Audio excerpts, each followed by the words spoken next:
It is generating a lot of controversy, and joining me, Maricopa County Sheriff Joe Arpaio. Thanks for being with us. Okay, see. Give me an idea of, does this change anything in terms of how you operate?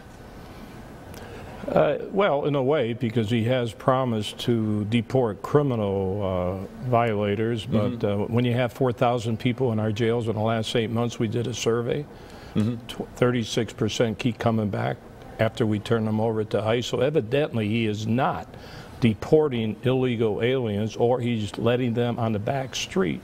So there's something wrong when he keeps emphasizing we're going to get rid of the criminals. That's nice. People believe in that, but it's not true. So a deputy stops somebody on the street and suspects that they're not in the country illegally right now. And you have to then notify ICE, and then ICE decides what to do with them. You don't necessarily have the power to enforce any of these immigration laws anyway, right? That's correct, but we do. If it's a state violation, we book them into the jail, and it's up to ICE, who we allow to be in the jail, to turn them over to the immigration once they put the hold on. Those are the ones that keep coming back. One guy 25 times. When the president says we're going to wait till after 5 years and then we'll enforce it, what about the guy that killed 2 deputy sheriffs? He was here 20 years. Been deported. So, you know, he speaks a good game, and I understand where he's coming from in a way. On the other hand, let's not con the American public. How are we going to keep track of these 5 million people? It's a difficult task, certainly, and difficult to see if they'll even apply, because they do have to jump through a number of hoops with the criminal background check and et cetera. You are announcing tonight that you are filing a lawsuit, or at least drafting one and planning to file a lawsuit against the president, arguing that this executive action is unconstitutional. Why? Why is it unconstitutional? Well, that's up to my lawyers and the courts to decide. No, we are filing the lawsuit tonight.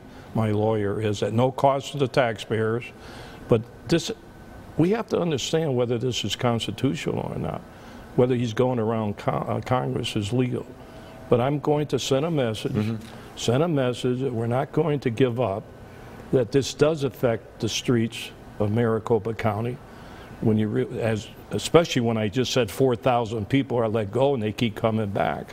So it's a bigger picture, it's an economic picture, it's a political picture, since he didn't do anything until the election. So don't say it's not political. But this lawsuit essentially does argue that it's unconstitutional, and an executive order doesn't change the law. We still have the laws as they are out there. It may change whether those laws are enforced and adjudicated immediately, but essentially he can't change the law because only Congress can do that. So by making a directive to agencies and immigration authorities, how is that unconstitutional? Well, I'm not going to get into all the details. All I'm saying, our lawyer is trying to block this executive order. Block it for now. And let the courts decide, let Congress decide. Maybe Congress will do something now.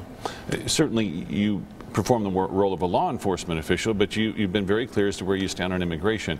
What about the president's argument that the alternative here, enforcing the law to the letter, literally means the mass deportation of millions of people? It's socially and economically disastrous. It breaks up families.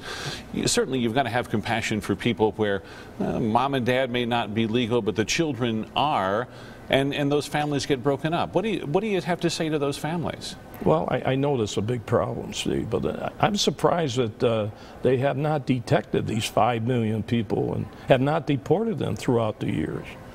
Number two, I was a director in Mexico City with the U.S. Drug Enforcement. I know about propaganda in those foreign countries. This is going to open the door. Everybody in Mexico, Central America, thinks that they will have a free pass when they come into our country because of what the president is issuing. This president has deported more illegal immigrants than his predecessor. That's not true. And he did so in the first 6 years. According to Department of Homeland Security, that's not true. Border crossings are half of what they used to be. Because he's taking credit for bringing the people back across the border, where Bush and Nolan took credit when you dump them back across the border.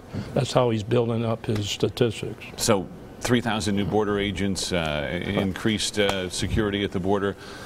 You don't buy any of that, the number of border crossings is half of what it used to be during the Bush administration? I spent 35 years at the border on both sides. You're never going to close that border, secure the border completely. I have to give him credit, though. At least he's looking at the immigration in the internal part of the United States, not always blaming on a border. So I got to give him credit for that. Sheriff Arpaio, thanks for being with us. I appreciate it. Thank you.